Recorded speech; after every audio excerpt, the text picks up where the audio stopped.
Many people are facing and going through many challenges these days. But why and how to give thanks sa kabila ng lahat? Si Job, alam natin na kasaysayan niya, napakayaman niya, maraming mga anak, masaya, living a nearly perfect life, and very, very godly. Pero dumaan sa pagsubok na napakatindi. At sabi niya, Job 1:21, Naked I came from my mother's womb, and naked I will depart. The Lord gave, and the Lord has taken away. May the name of the Lord be praised. Kaya hanggang ngayon, pinag-uusapan pa natin itong si Job kasi napakaganda niyang halimbawa sa isang mananampalataya na nanalig sa Diyos ng walang hanggan, walang patakaran at walang sukat at walang limitasyon. Natanggal ang lahat ng kanyang mga pagpapala, namatayan pa siya ng lahat ng kanyang mga anak, naubos ang kanyang kayamanan, nabalot pa ang kanyang katawan ng sakit, tapos tinotorture siya ng wife niya. Sabi ng wife niya, why don't you curse God and die? Pero sabi niya, hubad akong dumating dito sa mundo na ipanganak ako? Hubad din akong aalis. Wala rin akong dadalhin. So, lahat ng tinamasa ko sa buhay, lahat ng aking na-enjoy, pahiram lang ng Diyos. At ngayong binawi niya, siya ang nagbigay, siya ang bumawi. Purihin ang Diyos. Purihin ang Panginoon. What an attitude! Halatang-halata na hindi siya masyadong na-attach sa mga ipinahiram sa kanya ng Diyos. Kaya nung binawi, bagamat masakit, syempre, malungkot, pero hindi yun ikinagiba ng kanyang pagkatao, ng kanyang espiritu. Nakatayo pa rin siya sa pananalig, bagamat natural na may dinaramdam. Nasaktan ang kanyang kalooban, pero hindi nawala ang pagtitiwala niya sa Diyos. How can we give thanks? Why should we give thanks sa kabila ng lahat ng nadaranasan ng marami sa ating paligid? Give thanks because it is God who gives and God who takes away. Kung ang Panginoon na nagbigay, ang Panginoon din ang bumawi, alam niya ang ginagawa niya. Nagbigay siya para maging mabuti siya sa atin at pati sa kanyang pagbawi, kabutihan pa rin yun. Hindi lang natin laging kita, hindi lang natin laging naunawa, pero hindi naman gagawa ang Diyos na ikakasama natin. Hindi naman siya gagawa ng sasadyain niyang mapahamak tayo o tayo yung magdusa. Laging para sa ikabubuti natin, bagamat kumisan, hindi laging agad-agad na intindihan natin na yung pala ay blessing. Pagka Diyos ang may gawa, it could not be wrong. It could only be right. It could only be for the best, even better, or for the good. It could only be necessary even. Sometimes it is not the most comfortable. Sometimes ang dealing ng Panginoon sa atin ay hindi yung pinakamasaya para sa atin, hindi pinakamasarap, pero at the very least, yun ang necessary. Yun ang hinihingi ng pagkakataon at siguradong merong dahilan. Kaya nga nung sinasabihan si Job ng kanyang asawa na, ba't di mo na lang sumpain ng Diyos at mamatay ka na dyan? Total, ang dami-dami nang nawala sa buhay natin. Sabi niya sa Job 2:10, he replied, you are talking like a foolish woman. Shall we accept good from God and not trouble? In all this, Job did not sin in what he said. Give thanks because God has a plan for everyone, for you and for your family. Jeremiah 29:11, for I know the plans I have for you, declares the Lord, plans to prosper you and not to harm you, plans to give you hope and a future. May plano ang Diyos. Hindi alatsamba. Hindi siya nagpapabaya. Lagi siyang nakabantay. Alam niya ang nangyayari at alam niya kung anong dapat gawin ngayon para yung plano niya para sa kinabukasan ay maganap. God knows that plan. That plan is to prosper and not to harm you, to give you hope and a future, and all of us. That plan could even be to protect you from calamity that is unseen by you for now. Tulad ni Balaam, Balaam was being saved from going ahead to commit a grave mistake. He was being saved to go ahead to harm and to death. Pero sa biglang tingin, hindi niya yun naintindihan. Alam natin yung kasaysayan. Si Balaam nakasakay siya sa kanyang donkey. Pupunta siya sa pupuntahan niyang ayaw siyang papuntahin ng Diyos. Hinarang siya ng anghel ng Diyos na mayroong hawak na tabak at tatagayin siya. Pero yung donkey lang ang nakakakita doon sa anghel. Umiwas yung donkey hanggang tumama pa sa mga bato at pader yung mga paa at tuhod at binti nitong si Balaam. Nagalit siya sa donkey, hinahampas-hampas niya. Ang hindi niya alam, inililigtas pala siya na mabangga yung anghel na may hawak na tabak. Finally, binigyan ng Panginoon nitong si Balaam ng kakayahang makita yung anghel, na yung donkey nakita na niya, nauna pa yung donkey, at nakita niyang tama pala yung donkey na iniiwas siyang matuloy. Ganyan din tayo sa buhay. Iniiwas tayo ng Panginoon sa mga panganib, kaya may mga donkey na nagiging protector natin, na sa biglang tingin parang hindi proteksyon, akala natin, kalaban natin. May mga kabiguan na hindi tayo natutuloy sa ating mga plano, pero yung pala, pag nagtuloy tayo doon, may kapahamakan doon, magtiwala sa Diyos. Bakit? Kasi mahal niya tayo. Kasi alam niya. Kasi makapangyarihan siya. So, pag siya ang may bigay, pag siya ang bumawi, siya ang may kagagawan, this is all for the better and for the best. Ito ay para sa ikabubuti ng lahat ng sangkot.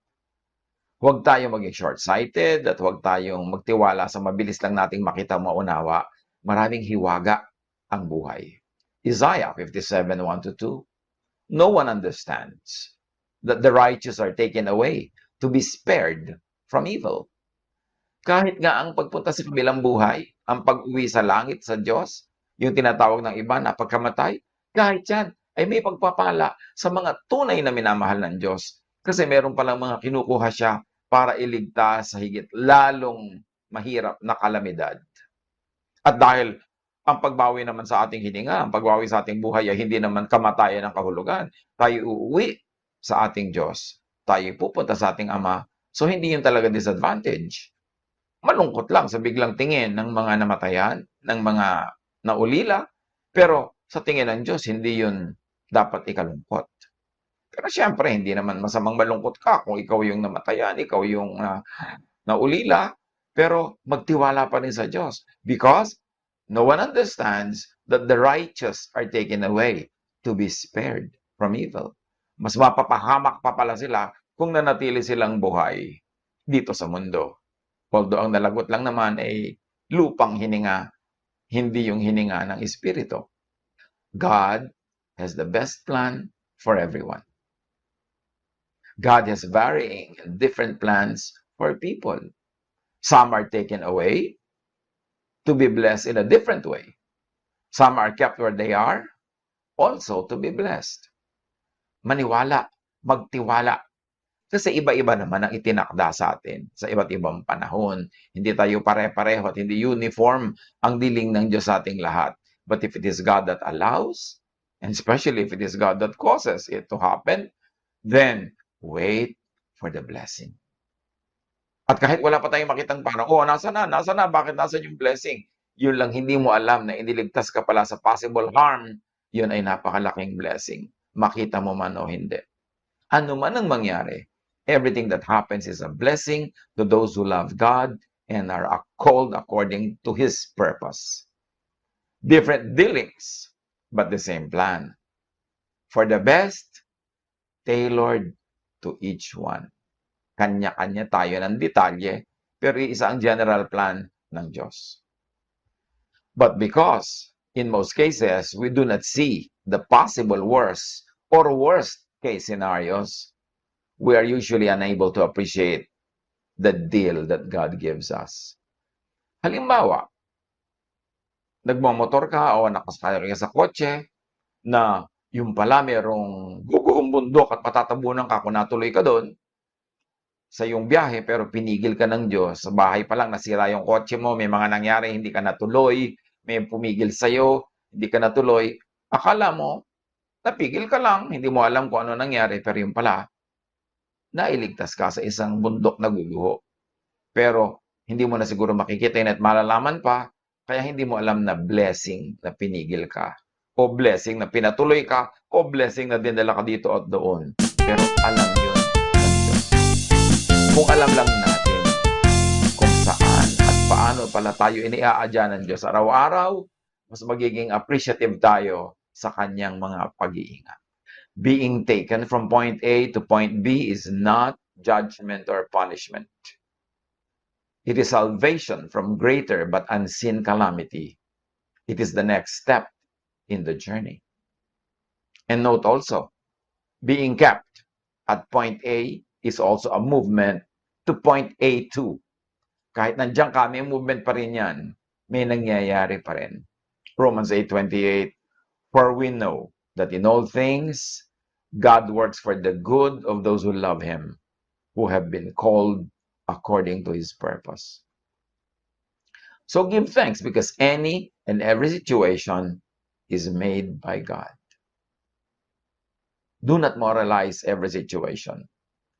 Kasi may mga situation na hindi talaga reward, hindi siya punishment, hindi liligtas lang tayo. O kaya ay meron lang na step na dapat maganap only after this step is taken. Ecclesiastes 7:14, when times are good, be happy. But when times are bad, consider this. God has made the one as well as the other. Therefore, no one can discover anything about their future. So, pag daw maganda ang mga pangyayari, magsaya. Pero sa pagtingin mo hindi maganda, isipin mo yan. Diyos din ang may gawa niyan. Ginagawa niya pareho yan. At yan daw ay ginagawa ng Diyos para rin hindi natin talaga ma-drawing kung anong gagawin niya sa atin sa buhay natin. So, lagi tayong aasa, lagi tayong susunod, lagi tayong mananalig, lagi tayong maniniwala. People do not know anything about the future, but God knows everything. Alam ng Diyos. Gawin natin comfort sa ating mga sarili na alam ng Diyos ang nangyayari, alam niya ang hahantungan ng lahat, at tayo parang mga tao sa chessboard na siya yung naglalaro, inilalagay niya tayo sa mga tamang mga lugar para sa ating ikabubuti. People do not know anything about the future, but God knows everything.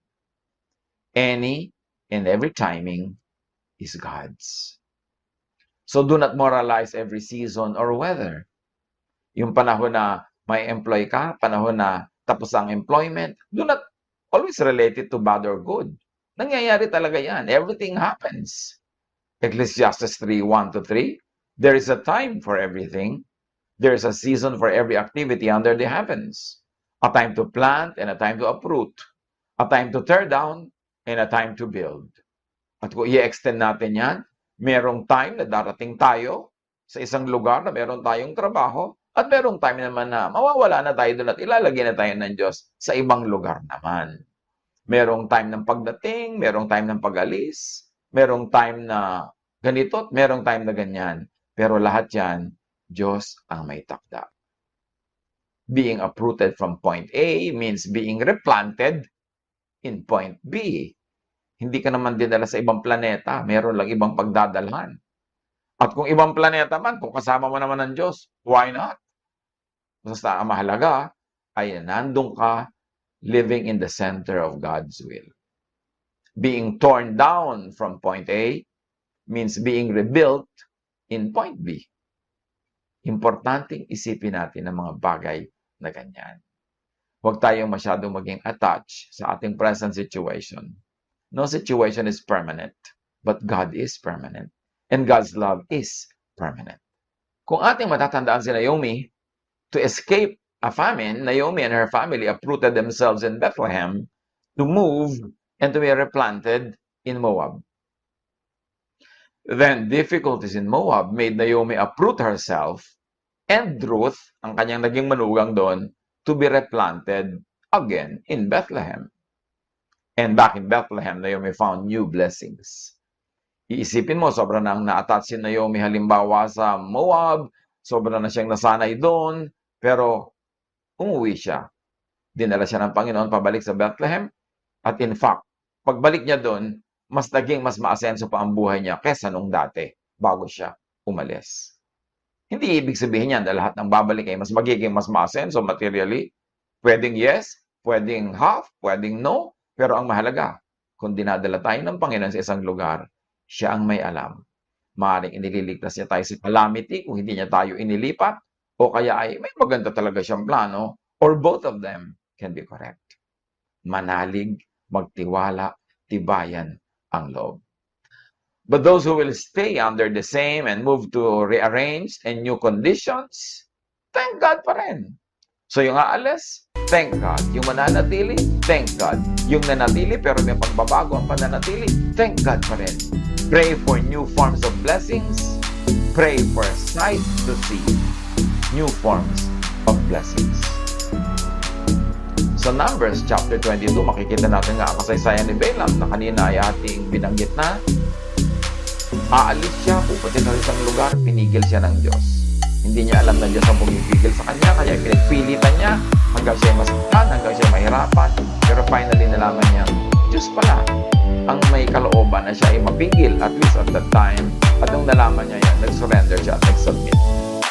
Maraming ganyang mga kasaysayan sa ating buhay. 2 Kings 6:15-17. Ang background, si Elijah or Eliseo, sinabi niya sa hari ng Israel, ang kinalalagyan ng mga kalaban, kaya hindi nagtagumpay yung mga kalaban na magapi ang mga hukbo ng Israel. Nagalit siyempre yung mga kalaban ni Elijah at pinaligiran ng lungsod ng napakaraming kabayuhan. Nakakatakot dahil kitang-kita mo yung threat. Kinabukasan ng umaga, lumabas ang katulong ni Eliseo at nakita niya ang maraming kawal. Ang mga kabayo at karwahe ng kapaligid sa lungsod. Sinabi niya, Guro, paano tayo ngayon? Sinabi ni Eliseo, huwag kang matakot. Mas marami tayong kakampi kaysa sa kanila. At siya ay nanalangin. Yahweh, buksan po ninyo ang kanyang paningin nang siya'y makakita. Pinakinggan ni Yahweh ang kanyang panalangin at nakita ng katulong ni Eliseo na ang bundok ay punong-puno ng mga kabayo at karwaheng apoy na nakapaligid kay Eliseo. Dito naman, nakita ng katulong ni Eliseo yung threat, yung mga sundalo ng kalaban. Ang hindi pala niya kita, ay yung nakikita ni Elijah. Nanalangin si Elijah na ipakita rin ng Diyos sa katulong niya ang dapat sana'y makita niya para mapayapa siya. At ibinigay yun ng Diyos. Nakita bigla ng katulong. Ang dami palang nakapaligid sa kanilang chariots of fire. Mga anghel ng Diyos. Mga nag-aapoy na karwahe at mga anghel na nakapaligid kay Elijah para si Elijah ay hindi masugod ng napakaraming kabayuhan na kalaban. So yung visible enemies, ang nakita ng katulong kaya siya natakot. Sa buhay din natin, baka mayroong mga visible threats na doon tayo nakatuon, yun lang ang nakikita natin, natatakot ulit tayo. Idalangin natin na makita natin ang spiritual eyes natin na maraming chariots of fire, maraming protectors na binibigay sa atin ng Diyos. Hindi lang natin kita. So whether we see or not, what we should do is to trust in God. Because God knows His plans for us, God loves us, and God's decisions are always the best for us. Anong application ng mga pinag-aralan natin na yan sa kalagayan ng bawat isa ngayon? Humaharap ang marami sa atin sa maraming challenges. Yung iba humaharap sa mga pagbabago ng sitwasyon, pagbabago ng lugar, pagbabago ng details. Pero tandaan nyo, merong hindi nababago, ang Diyos. Ang kanyang pag-ibig, ang kanyang mga pangako. Yun ang panghawakan natin. Security is not in any place, but it is in the presence of God. Our well-being is not where we are employed, where we work, where we live, but if we live in the center of God's will. Maaring merong mga inconveniences, merong mga difficulties ang pag-adjust, pero lagi naman binibigyan tayo ng Diyos ng provision para mapagtagumpayan natin ang lahat ng dapat nating harapin sa buhay. Sabi nga ni Job, the Lord gives, thank you. The Lord takes away, thank you pa rin. Wala dapat duda, walang pagtatampo, walang mga kung ano-anong unnecessary negative emotions. Natural, may mga konting lungkot dyan, may mga konting concern, pero don't turn it into an anxiety. Because security is the presence of God. It is living in the center of God's will. Mabuhay tayo ng merong pag-asa, merong tibay ng loob, merong hinahangad na darating na future. We don't know what the future holds, as we always say, but we know who holds the future. It is God. Magtiwala, magtagumpay, at magdiwang tayo anuman ang kalagayan natin sa buhay. Ang Diyos ay nasa lahat ng dako. Sa Kanya tayo umasa, sa Kanya tayo sumandal. Mabuhay ang Diyos. God bless us all.